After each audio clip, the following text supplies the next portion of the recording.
तो आज हमारे पास जो भी अधिकार है, जो आजादी है, क्या कभी ये ख्याल आया है कि ये सब आया कहां से? इसका एक बहुत बड़ा जवाब जानते हैं कहां छिपा है? इतिहास के एक तूफानी पन्ने में, फ्रांसीसी क्रांति।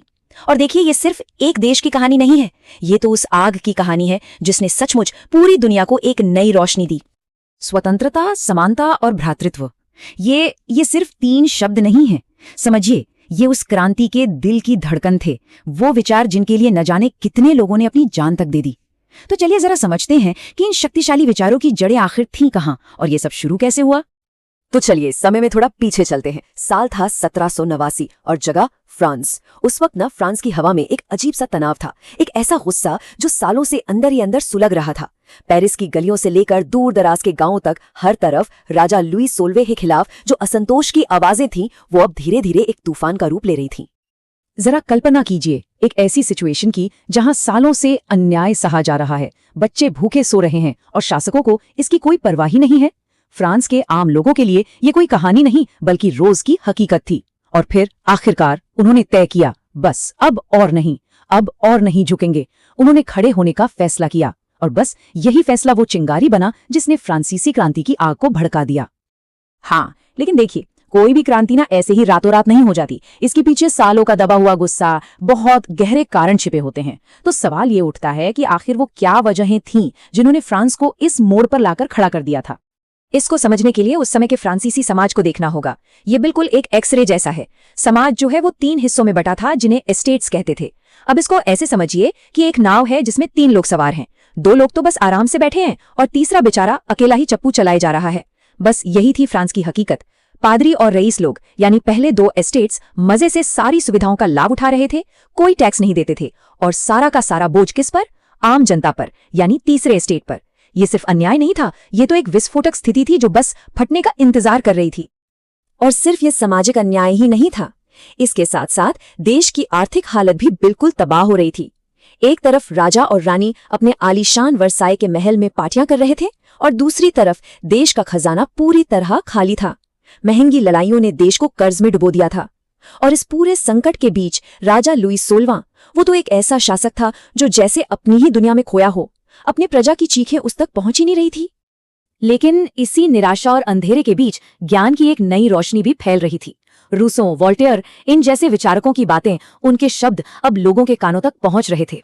सोचिए, पहली बार लोग ये सुन रहे थे कि राजा कोई भगवान का भेजा हुआ दूत नहीं है और हर इंसान जन्म से आजाद और बराबर है। इन नए विचारों ने लोगों की सोच को झकझोर कर रख दिया।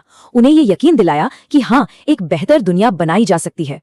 तो जब हालात इतने बिगड़ चुके थे तो जाहिर है घटनाओं ने एक बहुत ही नाटकीय मोड़ लिया। चलिए अब क्रांति की कुछ सबसे अहम घटनाओं पर एक नजर डालते हैं। क्रांति की शुरुआत हुई एक धमाके के साथ। 14 जुलाई 1789 हजारों की गुस्साई भीड़ ने बास्टील के किले पर धावा बोल दिया। अब देखिए, बास्टील सिर्फ एक जेल नहीं थी, वो राजा के जुल्म का प्रतीक थी। उसे गिराना एक सीधा सीधा संदेश था कि अब जनता का राज होगा। इसके बाद तो घटनाएं बहुत तेजी से बदली। 2 साल के अंदर अंदर एक नया संविधान बना जिसने राजा की शक्तियों पर लगाम लगा दी। फिर 1792 में सदियों पुरानी राजशाही को जड़ से उखाड़ फेंका गया और 1793 में एक ऐसा कदम उठाया गया जिसने पूरे यूरोप को हिलाकर रख दिया। राजा और रानी को गिलोटीन पर चढ़ा दिया गया। पर क्रांति का रास्ता कभी सीधा नहीं होता। इसके बाद एक बहुत ही खूनी दौर आया जिसे आतंक का शासन या रेन ऑफ टेरर के नाम से जाना जाता है।